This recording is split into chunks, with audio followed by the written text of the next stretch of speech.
Oi pessoal, tudo bem? Sou o Alan, sou publicitário. Oi, eu sou Janaína, tenho 33 anos. Oi, meu nome é Andreia. Oi, gente, tudo bem? Meu nome é Egli Maitê, eu tenho 27 anos.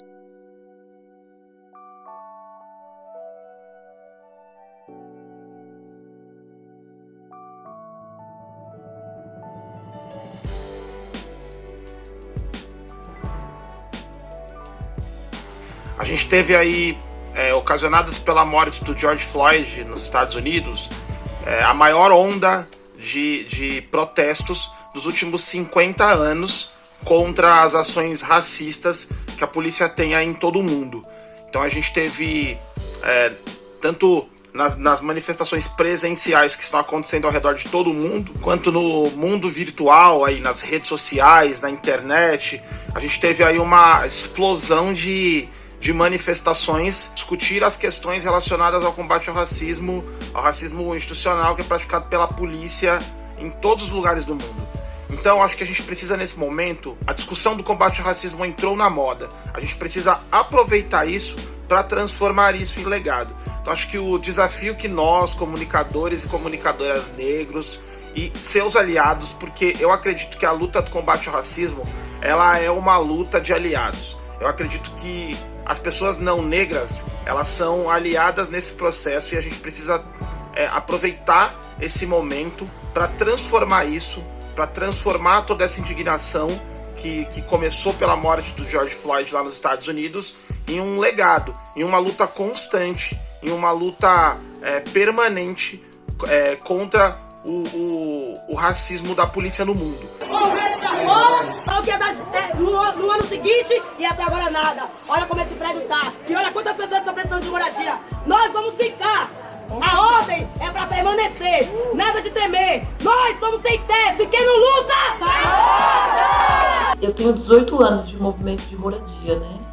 E nesses 18 anos de moradia, teve um momento que eu saí da minha bolha, que era de pessoas iguais a mim. Pretas, pobres, sem estudo, muitas mães mais jovens.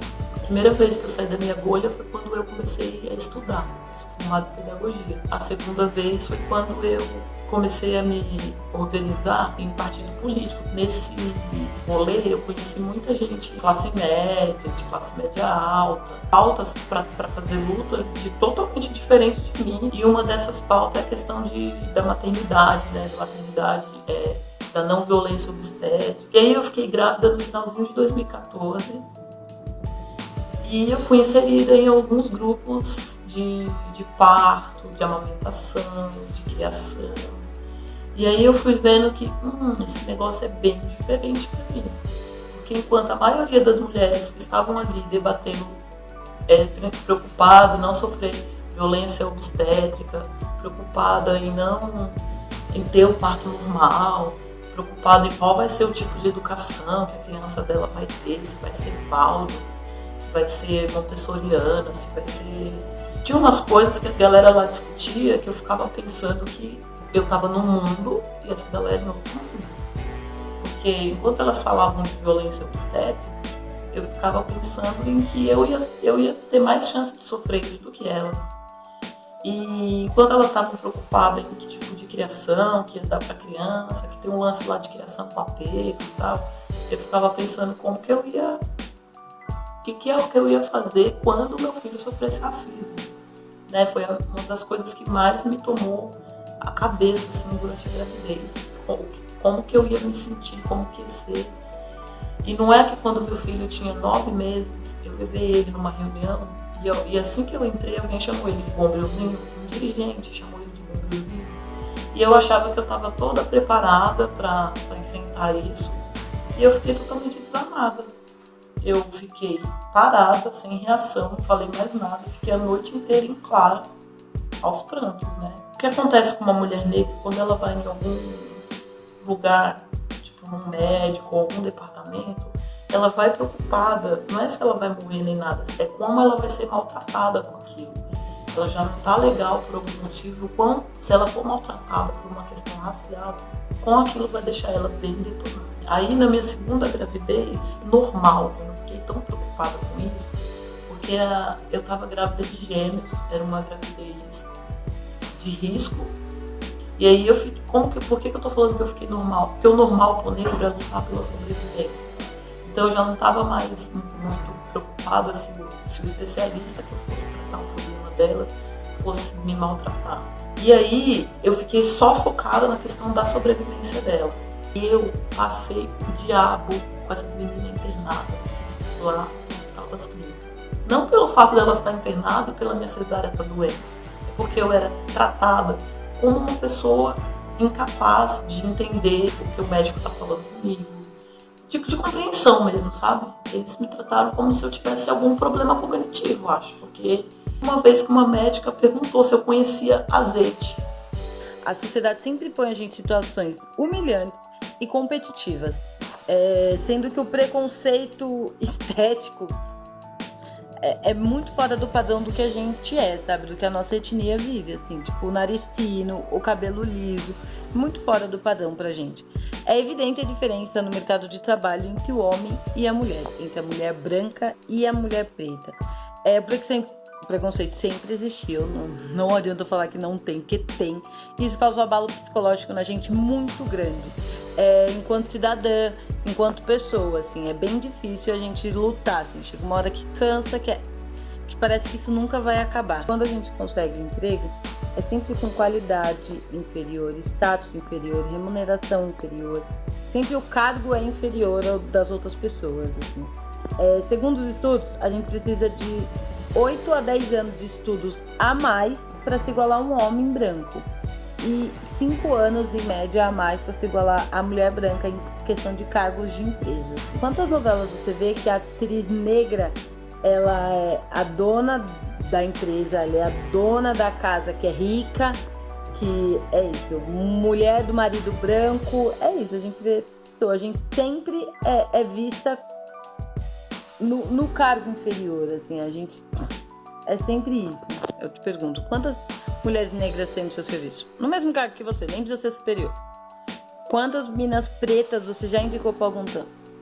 Quantas vezes você, mulher negra, deixou de se candidatar com medo da rejeição, assim? Já sabendo que não vai ser aceita, assim.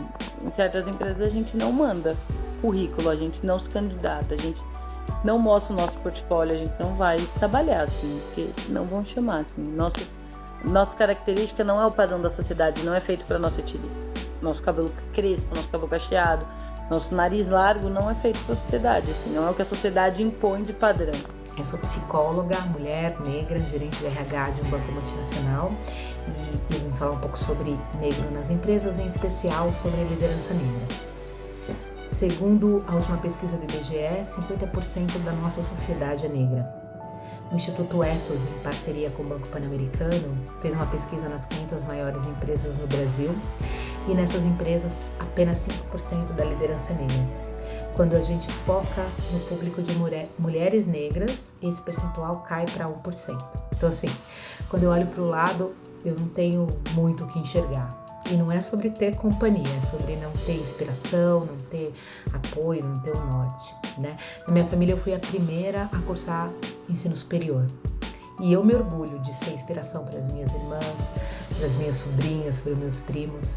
Porque negro sempre é muito mais exigido, né? A gente está falando sobre acesso. A gente percebe que nas empresas, para você ser promovido, para você ingressar no mercado de trabalho, sempre tem uma desculpa para não contratar um negro. Ou é porque não tem o idioma fluente, ou porque não estudou numa faculdade de primeira linha, ou porque não tem um conhecimento técnico A, B, C, D. Mas quando se flexibiliza um critério desse, se flexibiliza para um branco. Então, se uma empresa ela quer ser verdadeiramente focada em equidade e ter diversidade racial, só tem 2 caminhos: flexibilizar os critérios de acesso e investir em desenvolvimento.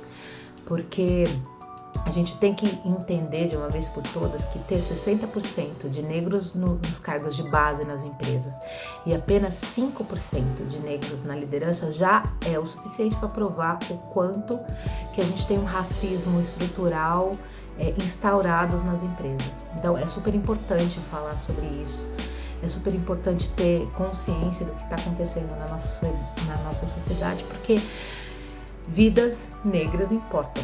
É muito lamentável a gente ter que explicar que as nossas vidas importam. Falando que a nossa população existiu e resistiu por resistência, por essa luta pela vida. Nossas lutas importam, as nossas lutas importam e as nossas vidas importam. Debater isso, quando é isso, assim, quando você vai entender que isso é necessário, o quanto a dificuldade a gente tem para fazer as coisas. Assim, eu acho que é isso, a gente precisa mudar o que foi imposto até agora, assim. E só a gente não vai conseguir, assim, a gente precisa de todo mundo para ajudar nessa causa. Precisa valorizar os artistas negros que estão se pronunciando nas redes, valorizar os intelectuais negros que estão cada dia mais ganhando espaço na mídia, ganhando espaço nos fóruns de discussão. A gente precisa de gente preta falando sobre todos os assuntos e principalmente sobre o combate ao racismo. E, acima de tudo, a gente precisa discutir a violência policial nas comunidades e nas periferias, nas favelas, nos guetos do Brasil.